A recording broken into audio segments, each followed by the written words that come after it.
All right. Well, good morning, good afternoon, everyone, and welcome to today's Exploring by the Seat of Your Pants and Reach the World event. My name is Joe Grabowski, and I'll be your host for today. If you've been following along the last few weeks, you know that we've been having some really exciting events live with the Endurance 22 Expedition, live from the Weddell Sea. We started off in port in Cape Town in South Africa, getting to meet Tim from Reach the World as they were preparing to depart. And then we've had a great series of live events from the Weddell Sea. We've met the captain. We've spent time with the ship's doctor and Menson, the maritime archaeologist, learning all about how they're searching for Shackleton's wreck and how they're hoping to find it using technology. So a huge shout out as well to the Falkland Maritime Heritage Trust. This is quite the undertaking, this search for Ernest Shackleton's ship Endurance that sank in roughly 3,000 meters of water in 1915. It is a huge international crew that has come together to help make this happen. As I've mentioned, we've had a great series of live events so far, and today we're going to head back into the Weddell Sea aboard the SA Agulhas II to join Reach the World's Tim Jacob. So this time around, we're going to dive into a little bit more of the history behind the incredible expedition, behind Shackleton, behind the ship being trapped in the ice, and the subsequent events that happened leading to the return of the crew. So I'm going to bring Tim in live with me right now. Let's get him on board in the ship's library. Hey, Tim, how you doing? Hey, Joe, I'm great. Welcome everyone back to the SA Gulls too. All right. Well, Tim, it's great to see you. I'm really looking forward to today's event. We've got a great group already starting to say hi in the chat, so don't be shy if you haven't already. Let us know where you're tuning in from. We've got groups in Virginia, in St. Louis, New York, Texas already saying hi. So keep those greetings coming in. And of course, use that chat sidebar to send in some of your live questions. Now, Tim, I really want to catch up. I want to know what you've been up to since we've talked to you last, because we had a little satellite connectivity issue, so it's been several days. What's going on? What have you been up to? What are you seeing?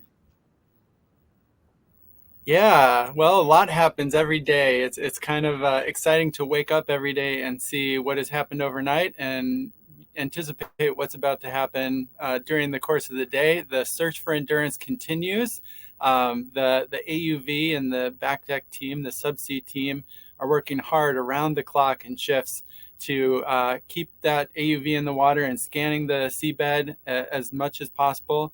And in between, when the ice takes the whole ship and moves it out of the area that we want to search, the captain and the ice navigator and the crew of the SA Agulhas II break through ice. No matter day or night, they get us on our way, and we break through the ice and find our way back to where we want to be and set up and get that AUV back in the water again. So lots of really great scanning of the seafloor so far. Like I said, the search continues. We are getting sort of towards the end of the summer season in the Weddell Sea. So we've experienced over the last few days some much colder temperatures than we've had previously.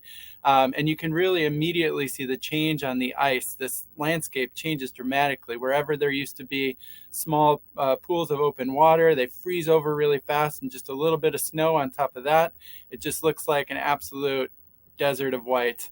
Across as far as you can see in every direction. So it's a little misleading if you're getting out on the ice. Everything sort of looks white. You have to be very careful about where you're stepping, because some of that ice is 5, 6, 7 meters thick, and some of it is pretty brand new ice, and it's all covered by just enough snow to camouflage it. But so far, the SA Agulhas II is doing exactly what it was designed to do. It is breaking through the ice. When we can't just go through it at a normal speed, we back up and gain some speed and plow through it again. Or sometimes we go around a little ways. We sometimes get just stuck temporarily in the ice for a little bit. And the ship has all sorts of tricks. It takes those big helicopter fuel tanks and swings them on a crane to get the ship rocking side to side a little bit, and that frees us right up. It pumps ballast water from side to side in the ship to get the ship sort of loosened up so the engines can then pull us out. It's really amazing. For those of you who asked why this ship and why we traveled so far from Cape Town all the way across the South Atlantic to get where we are, this is really the answer. This ship is perfect for these circumstances. And as the cold weather sort of drags on, and as we get closer to winter, one of the interesting things that I've found is since we've arrived in the Weddell Sea, so a week or two ago when we got here, we zipped in from the ice edge. We used all this really high-tech satellite imagery. It kind of like drew the path for us, the path of least resistance through the ice to the sink site. Since we got there, that ice edge where the ice first meets the South Atlantic has grown by 40 nautical miles. So the ice in the Weddell Sea is growing. We're now about 50 nautical miles from that ice edge into the Weddell Sea. So you really get a sense that winter is coming to the Weddell Sea, and the pressure is on to find that ship. All right. Well, Tim, I have a few images to share here that you sent with us. So let me just pop these up on the screen here, and maybe you can tell us a little bit about what we're seeing. But first of all, we had to check in with Sealy Shackleton. I can see that Sealy has made his or her way out onto the ice. Yes. Sealy was very, very excited to get on the ice the other day. This was actually very close to a colony of Adelie penguins. So, back amongst Sealy's kind, very, very happy. Lots of flipping and happiness. Yeah, I see a little penguin selfie here. Around. Yeah, that is a colony of Adelie penguins. Absolutely adorable. Just kind of sit and look at us, and we sit and look at them and watch them do their thing. I've been very surprised by how many Adelie penguins and emperor penguins we've seen since arriving in the Weddell Sea. But there's an emperor penguin, very, very curious. The Adelie seem to sort of keep to themselves, but the emperors love to come up to especially the back of the ship where there are lots of people working, and just sort of show off their moves. And then here's kind of the real workhorses, the saber-tooths getting ready to go into the water. Yeah, as for anyone who's been following this virtual exchange, you've met Chad. There's Chad. It's hard to identify him with all his cold weather polar gear on, but I promise you he's in there. He is preparing this AUV, which is named Ellie, which is short for Elephant Island, the island that Shackleton and his crew landed on after escaping the Weddell Sea. Ellie is being prepared to go back down underwater. They try to keep the AUV on the surface for as little time as possible. In the bottom right corner, you can see those red cords coming up the side. Those are super high power cords that in about 2 to 3 hours completely recharge the saber-tooth so it can go back down. Yeah, just a few other pictures. Looks like getting ready to launch it over the side. Yeah. This is the white is the crane on the back of the ship, the stern. And that is used to lift Ellie up and lower her into the water. And as soon as she hits the water, there's somebody standing right there with just the coolest remote control you can imagine. It has its own vest even. It's really, really cool. And they sort of get it out of the way so we can put the tether, that cord coming from the back of Ellie up to that green pole, keep it out of the way. And then in just a moment, in the flick of a switch, it goes straight down. Which is just amazing to see. Very cool. And I think this next picture, one of our events before we left was launching. Is that one of the smart buoys? No, actually, I think this is a genius piece of equipment that the subsea team is using. This buoy that you can see the yellow floaty part goes down underwater. The green pole goes all the way down underwater, and the fiber optic tether that runs all the way down to the AUV runs up through that pole and out the top and through. There's, you can see a little bit of a pulley way at the right side of the picture. And that is a way to protect that really fragile fiber optic tether from any pieces of ice that might come along. All right, very cool. And I can see, I just now that I see it big, I can see a few penguins curious about what's going on over there too. Yeah, those are a couple emperor penguins that were swimming around, diving down, checking out these new people in their environment. All right, and there's one last shot. Looks like you're bundled up, enjoying another little jaunt onto the ice. Yeah, it was cold here. The wind felt cold the last few days. I think for anyone who's up near you, Joe, in Toronto, it's probably just an average winter day. I think we were somewhere around minus 15 Celsius. But it was the wind was very biting, and the sun in the Weddell Sea is very intense. So you want to cover up your skin and protect your eyes as well as you can. All right. Well, Tim, I know you've got a special guest joining us today. We're going to dive into a little bit of the history. So I'm going to let you take over for a little bit, and then we'll turn our classrooms loose. I see more saying hi now, so this is great. Fantastic. Yeah, I'm really, really excited to take sort of a different approach to this expedition today. We've talked to scientists, we've talked to Captain Knowledge Bengu, we've talked to people who are sort of experiencing this expedition in a totally different way. And today I'm really happy that Dan Snow is joining us. He's a member of the media and social media team here on board the ship, and he's helping to tell the story of this expedition. So today we can talk a little bit about expedition filmmaking, social media, how you capture the epic things that are happening on board the ship through lots of different ways, different means of storytelling. Hey, Dan. Hey, man. How's it going? I'm very excited because I think my niece is watching from Oriel Park Junior Public School in Toronto. So maybe that's Mr. Roy's grade 5 class there. If you're watching, Karina, hey, how you doing? Yeah, well, I will dive right in. I have a couple of questions that I think will really help us understand what Dan does on the ship. First of all, from my perspective, you have a very cool job. You always seem to be having fun. What's your favorite part about what you do? Tim's got the coolest job because he gets to go on all these expeditions and talk about stuff. We do a very similar thing, I think, which is I'm very lucky. I'm a TV host. I do YouTube and podcasts, and I go all around the world looking at amazing archaeology and history and great stories from the past. I've been to the Viking sites of Greenland. I've been down to the Maori battlefields of New Zealand. I'm going to King Tutankhamun's tomb, the Pharaoh Tutankhamun's tomb in Egypt, and I've been in pyramids there and stuff. So I'm very lucky. And this time is Antarctica. I've never been to Antarctica before, so it's a very special journey, this one. Yeah. Dan and I often talk about the connections between what we're doing and Shackleton's expedition from 1914 to 1916.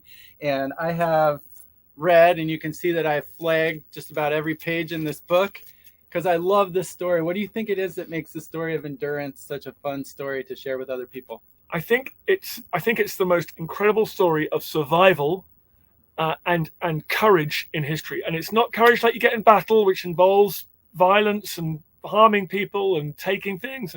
It's courage against the elements, against the snow and the ice and the sea. And so for Shackleton to care about all of his crew so much and to survive the ship being crushed, then to survive the ship being sunk, and then living on the ice, like they just lived and camped on the ice. And then the ice broke up and they had to jump into their little rowing boats. They took those rowing boats a couple hundred, like to 100 miles or so to Elephant Island. Then they had to take it 700 miles from there to South Georgia.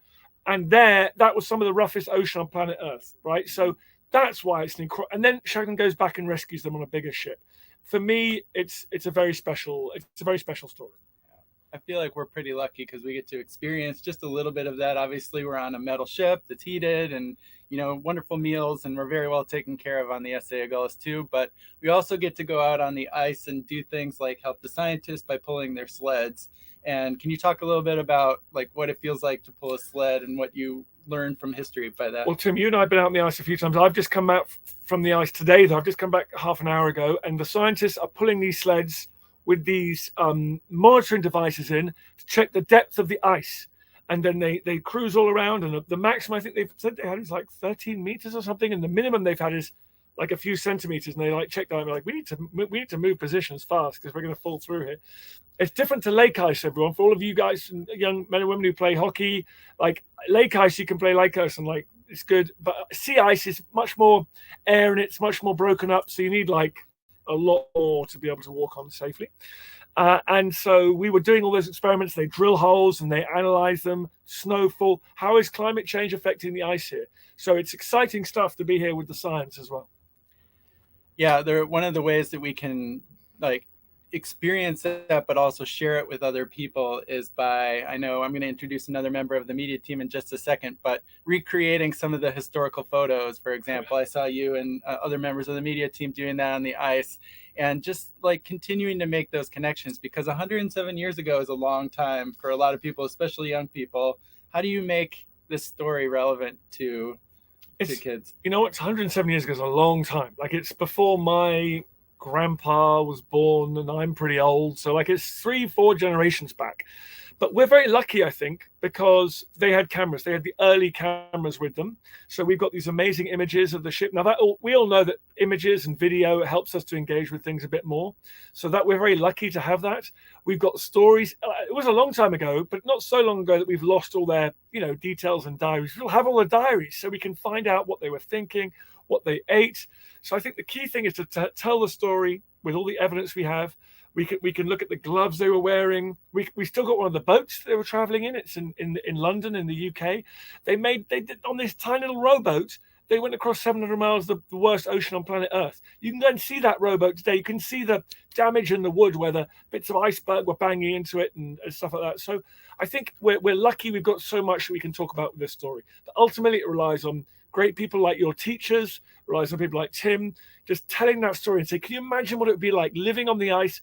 It's minus 30 degrees. You're eating seal and penguin. It's disgusting.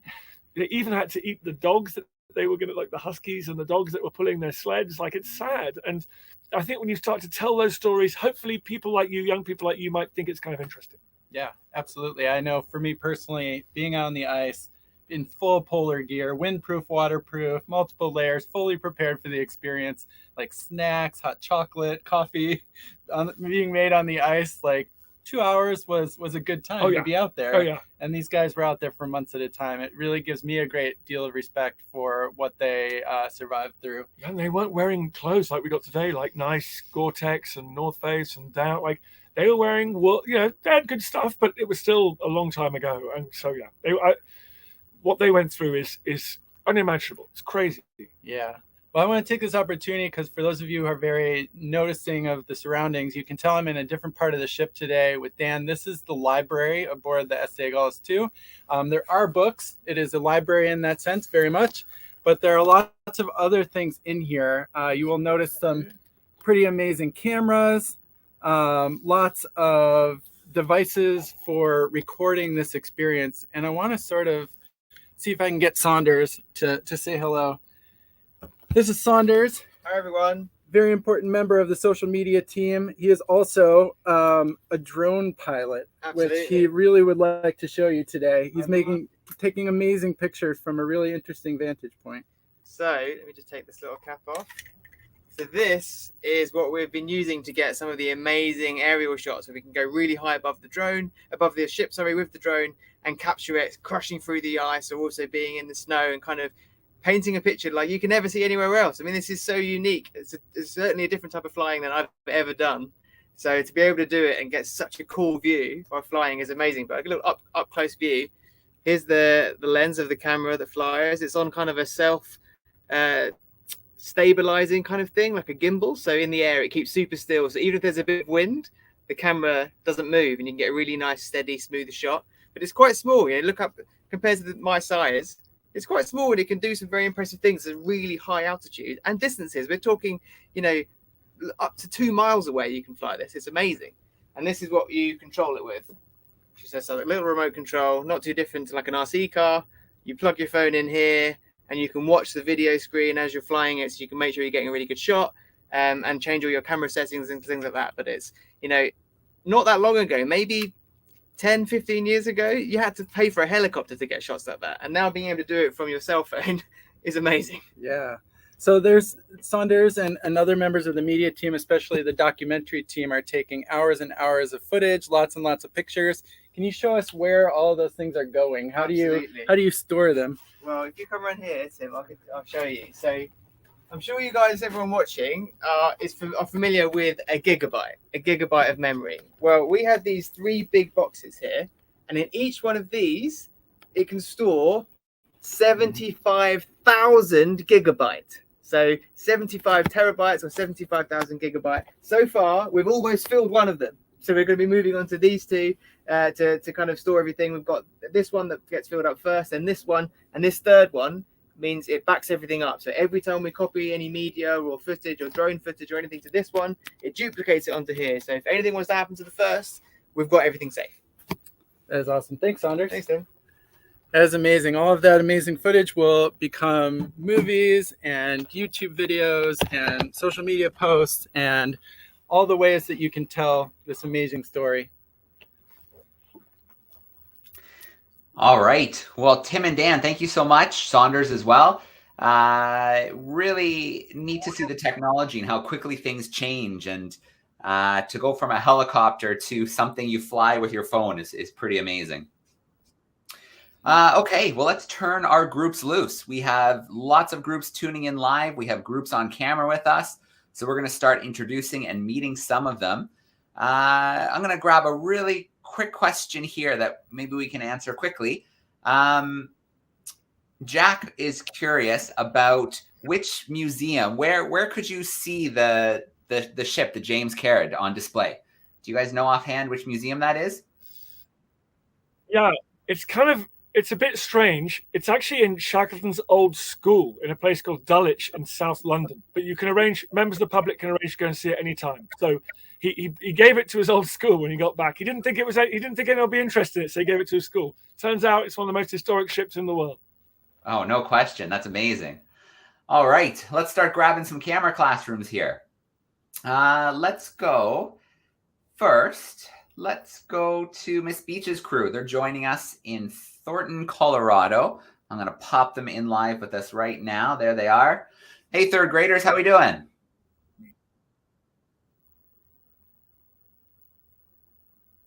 Oh, can you grab the mic, Miss Beach? It didn't unmute for us. There we go. There we go.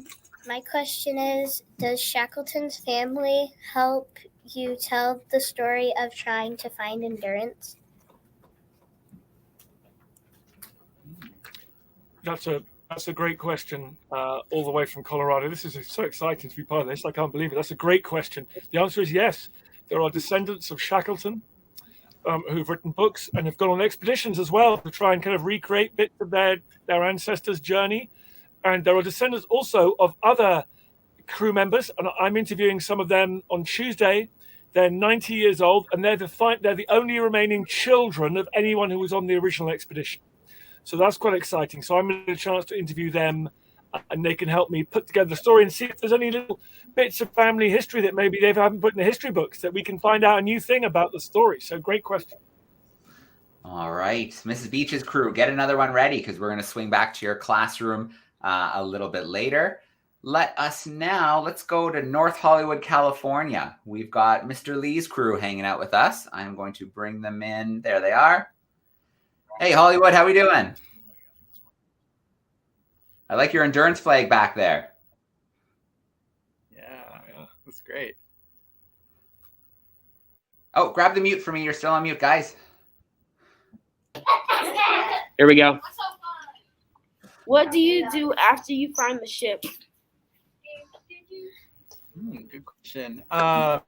When we find Endurance, this would be an incredibly exciting moment aboard this ship. There's been a lot of hard work gone into it, a lot of money, a lot of time, a lot of effort on the part of a lot of people to get us to this place where we could find the ship. We know we're sort of in the right area, and that's very exciting. We know from historical records that we're close.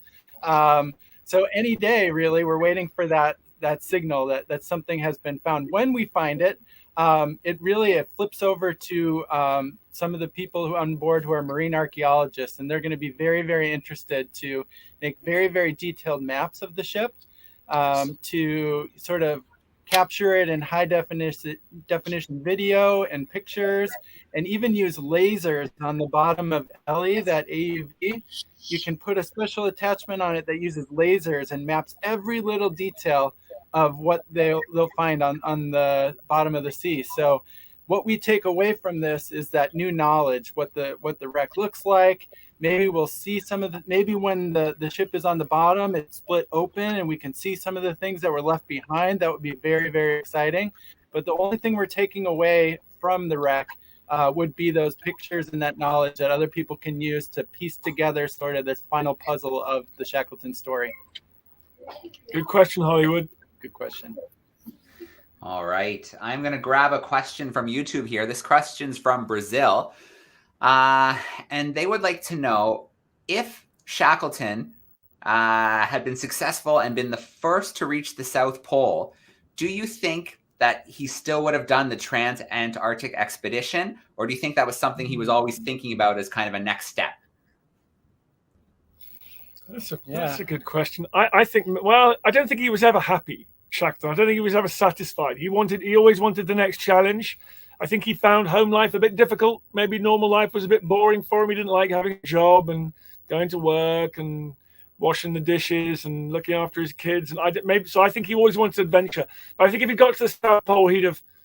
I don't know, what do you think? I'm not sure he'd have gone this next journey. Who knows? I know he was devastated when he found out that someone had beaten him to the South Pole. I know that was on his mind and something he really wanted to do. And then as soon as that was done the first time, he wanted to do something for the first time. It was always about being the first to do something.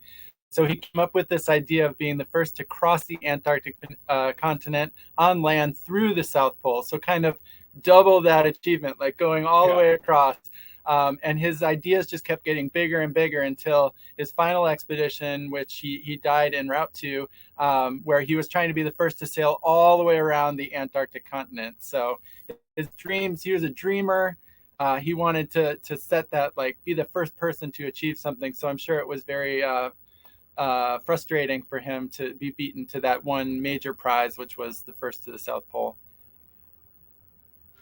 All right. Great question. Keep those questions coming from online.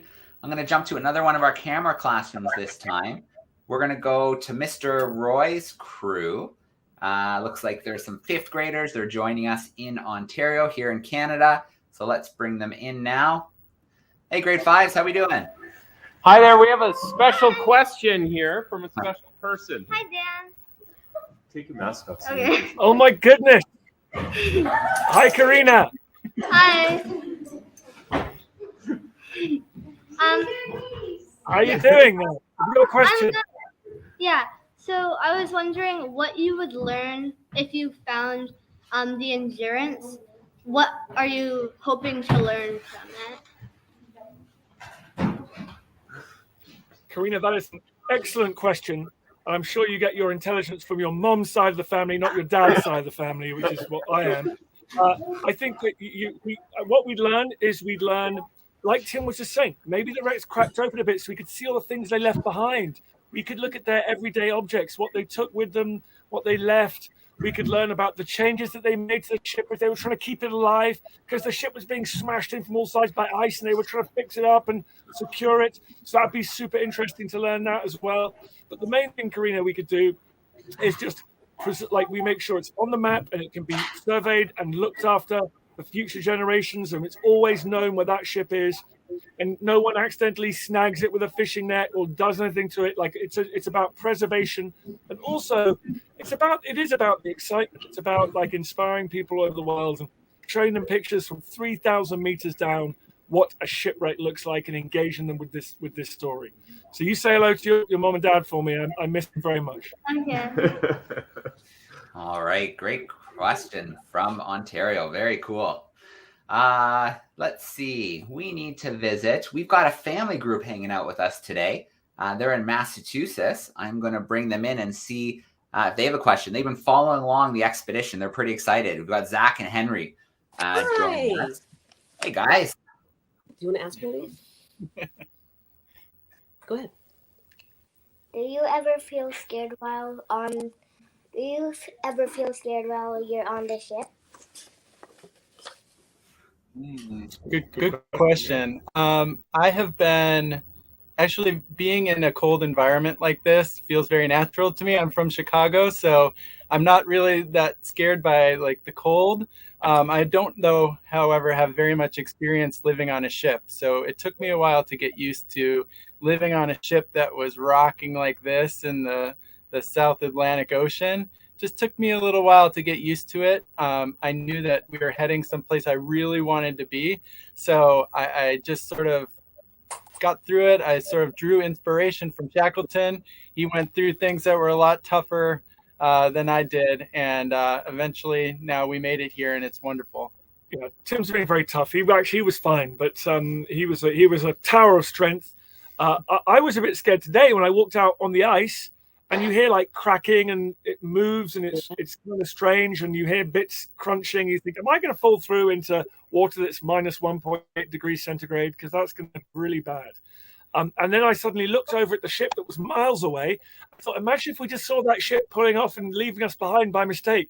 And I got a little bit scared. I thought, I do not want to stay on this ice floe for the rest of my life. I hear you. All right. Thanks, guys. Great question. Let's bring in another classroom here. We're going to go to the Buckley School, fourth graders in California. So I imagine they're having nicer weather than we are in Canada, warmer than the Antarctic. Let's bring them in now here. Let's wait. California, how are you?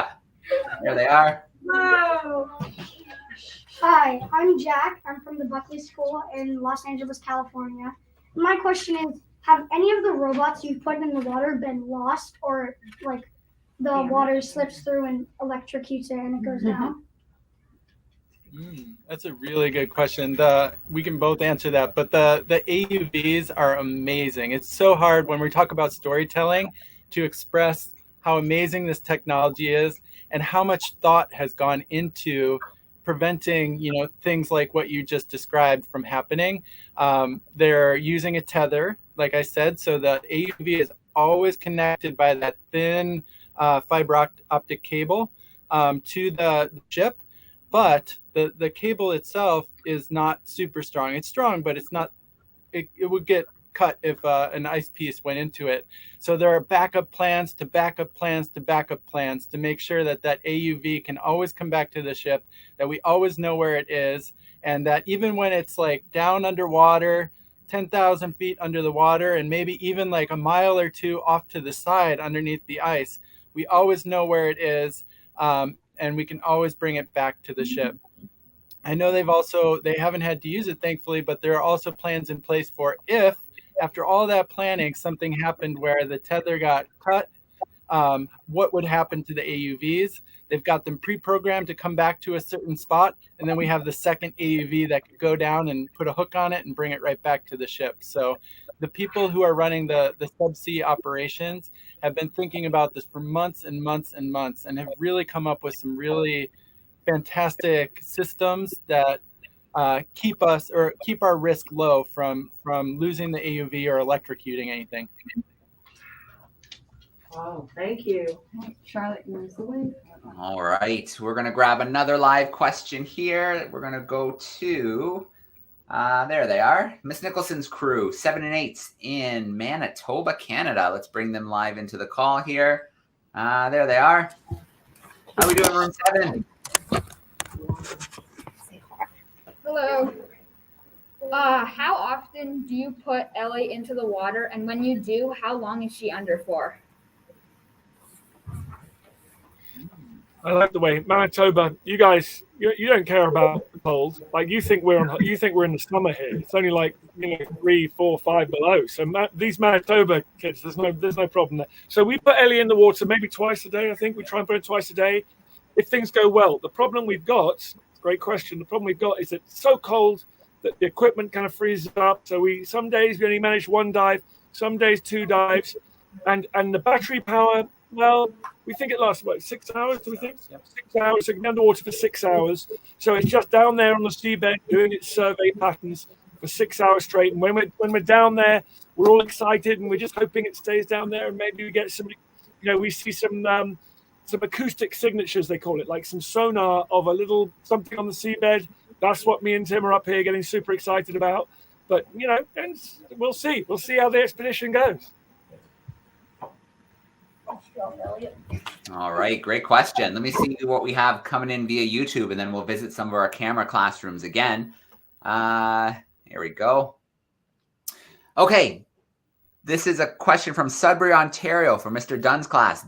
Damon is tuning in, and he wants to know, what do you think the ship might look like after over 100 years on the bottom? There's been a lot of discussion about that because everybody has an idea, right? We know, we have actually from the expedition photographer in 1915, Frank Hurley, we have amazing photos of what the ship looked like before it sank. We even have photos, beautiful photos of when the ship was sinking and in the process of sinking right before it went under the water. So we have up to the point where the ship sank. We know that some of the mast broke, that the hull on different sides was pierced by some of the ice that was crushing the side of the ship, but that largely the shape of the ship was intact when it went beneath the ice. But after that, we have 107 years of just guessing. So everybody has a theory. My hope is that it looks like a nice, beautiful ship on the bottom of the sea. There's lots of reasons why it could be just, a pile of boards. It could be anything in between. Yes. What could have happened when it sank? It had a lot of ice. So it's a very unusual shipwreck. It had a lot of ice in it when it sank, and that might have made it a little bit buoyant. It could have floated a bit. And so it could have gone beneath the ice, but then kind of floated underneath the ice and could have been like rubbing on the bottom side of the ice pack and moving around a bit. So, and then of course it could have hit the bottom really hard and shattered into a few different pieces. So we do not know, but me and Tim are hoping it's going to be like perfect ghost ship. We're going to see everything. It's all going to be in the right place, but we're not sure. I'm not sure. Nobody knows. All right. Great questions coming in here. Fourth graders in Pennsylvania. Hey, Joe, there's one thing I wanted to show that we have here today. Go this for is it. kind of looks like a chocolate bar. It's got my label on it. Please don't eat this. It was in the communal refrigerator upstairs on the 7th deck. But this is a food that Shackleton and his crew would have eaten. It's called pemmican. This is kind of a fancy version of it. When we talk about storytelling and we talk about how, people who are telling the stories like to get a feeling for what it was like for the people whose stories they're relating. This is one way that we can do that because this is a food that is really easy to preserve, high in calories. It was something Shackleton and his crew ate a lot. So I actually have some of this on the ship, and I've been waiting for this moment to taste it. I've been nervous about this moment. It looks delicious. It looks like a chocolate bar. It does actually. It looks really nice. It has 3 simple ingredients. It is beef fat, and dried cranberries. So there's no chocolate in here at all? There's no chocolate. Oh. Let's give it a try. Okay.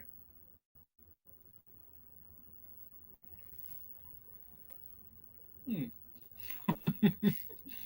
a little bit of super chewy beef jerky. It gets worse as you eat more. It was okay at first.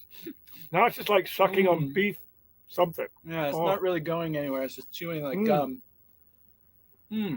All right. So now we know. Why did you make me do that? So I guess we're not going back for seconds. If that was all I had, I could eat it. But yeah. Well, I say now you leave it in the fridge, but take the do not eat off and see if anybody else tries it. Right. I'll put it out with the tea for tea time and see if we have any takers. Huh. Oh my goodness. All right.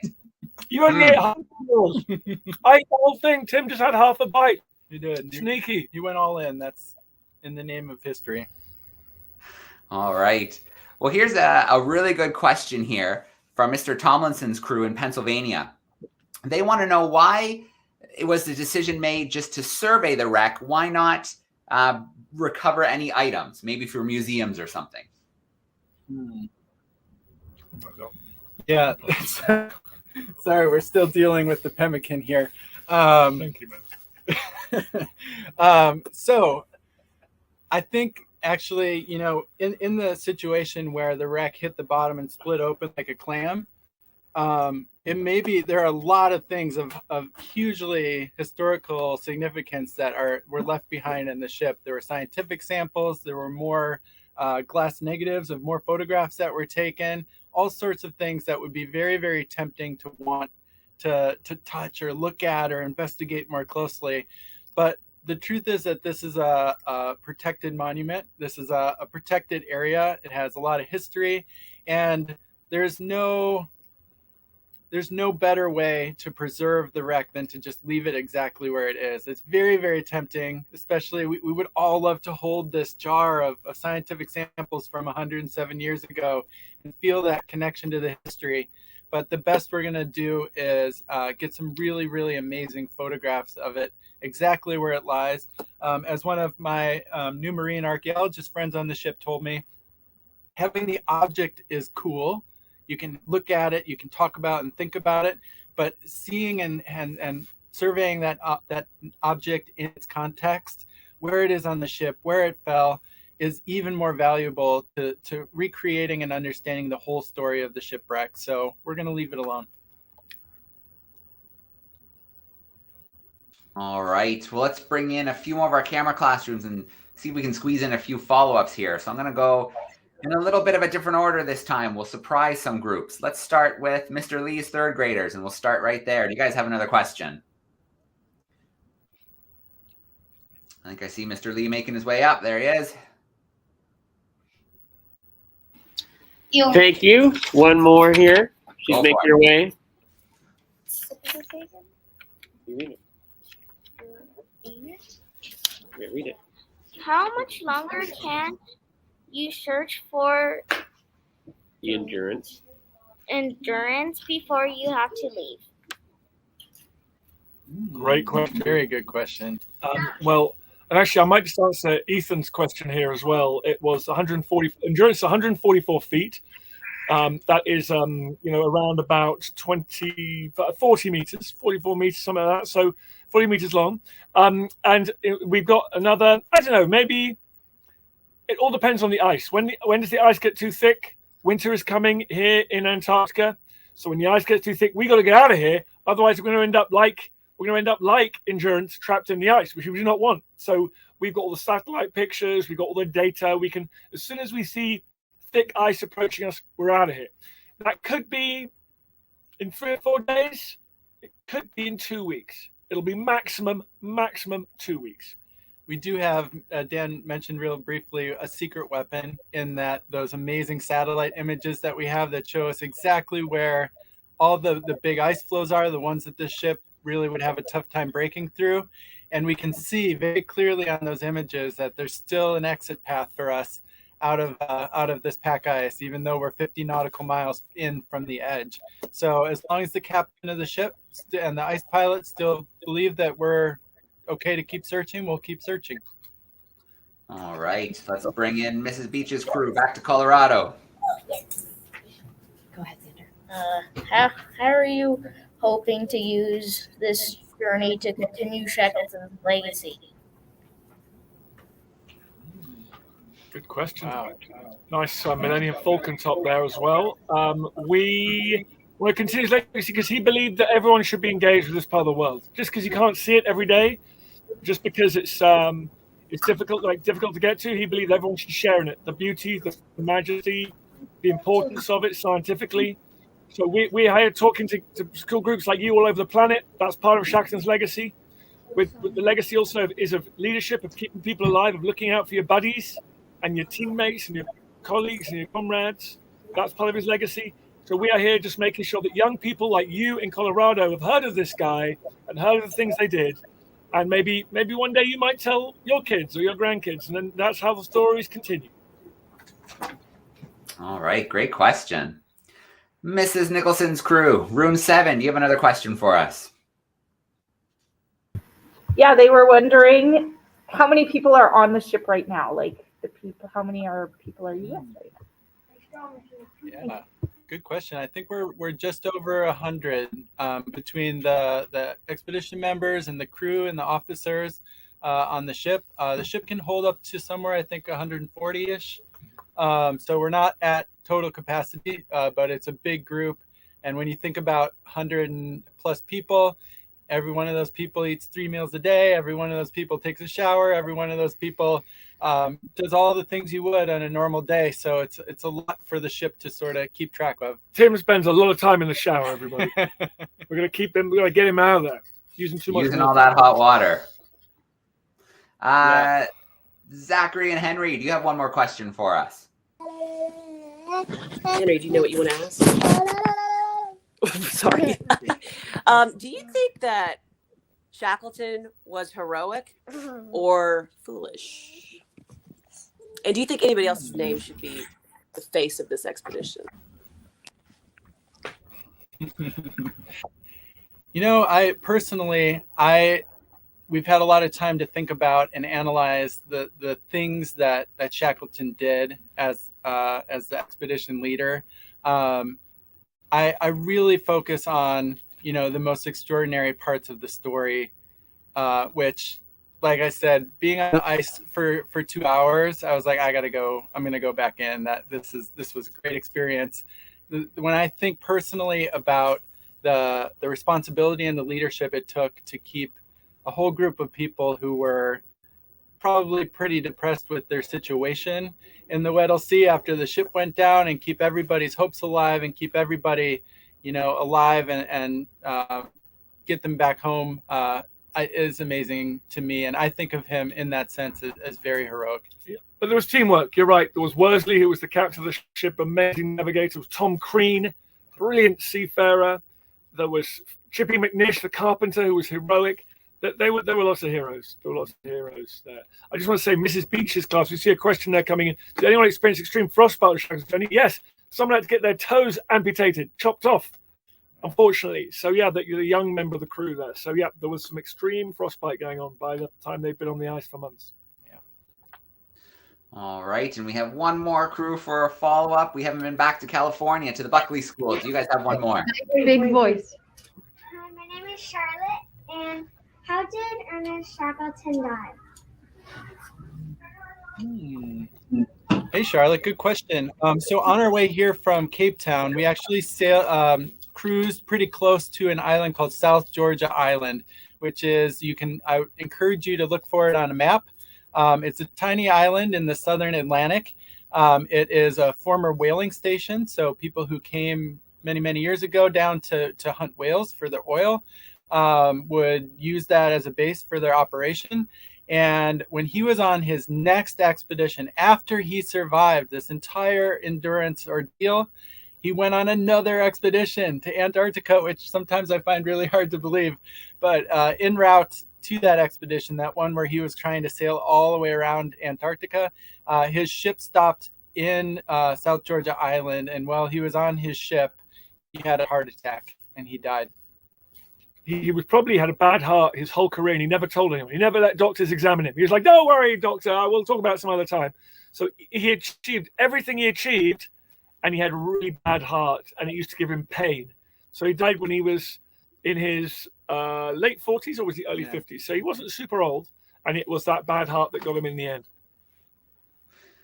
All right. Well, what an amazing story. What an amazing expedition from back 1914 to 1916. But this expedition right now, the international crew that's come together, the technology, everything to find and search for the Endurance is pretty amazing. Tim, before we sign off for today, I do want to share a few links with classrooms who are tuning in live with us. If you visit, we can do a few of them here. If you want to track the ship, this is a great link to visit if you want to track the ship, how the the Agulhas 2 is moving with the ice, and then of course on its return trip back to South Africa. Another great link here if you want to check out some of the amazing resources that Reach the World is creating, from journals about different members of the crew to different articles and media. This is a great spot to visit to find some of that really cool content for your classrooms. Tim, we've got some events coming up next week that I should just mention. Next week at 1 o'clock Eastern on Tuesday, so March 1st, is Awesome Engineering. We'll meet some of those team members who can tell us about the ship itself and how it powers through ice and all those amazing things that it has. And then someone else was asking in the chat, when will we see John Shears, expedition leader? So there's a chance we're looking for Friday at 1 p.m. Eastern. We may have John joining us for a live event. Obviously, being in charge of an expedition is a crazy busy job. Things are changing, lots of flexibility needed, but with any luck, we'll be hanging out with John and Tim next Friday. Yeah, I can tell you that John is very excited to speak to you all and give you an update on the expedition. He has been very busy. Before I go, I just want to say thank you to all the classrooms who are joining, all the letters of support, all the engagement with this expedition. It makes it so rewarding to tell these stories and to share this experience when I have such a great audience. And I want to give just one special shout out to the young students at Barker College in Hornsby, Australia, who are watching today. So it's great to have you all here, telling these stories and going through all this effort to make the films and write the articles. Just seeing you and hearing your questions makes it all worth it. All right. Well, boys and girls, now's the time. If you want to get loud in your classrooms, maybe they can hear you all the way out in the Weddell Sea. A big goodbye and thank you. It was so great to have you. Very cool.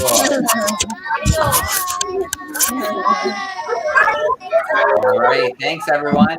I hope you have a great weekend, and then we'll see you for some more live events coming up next week. But for now, we're signing off. Thanks, everyone.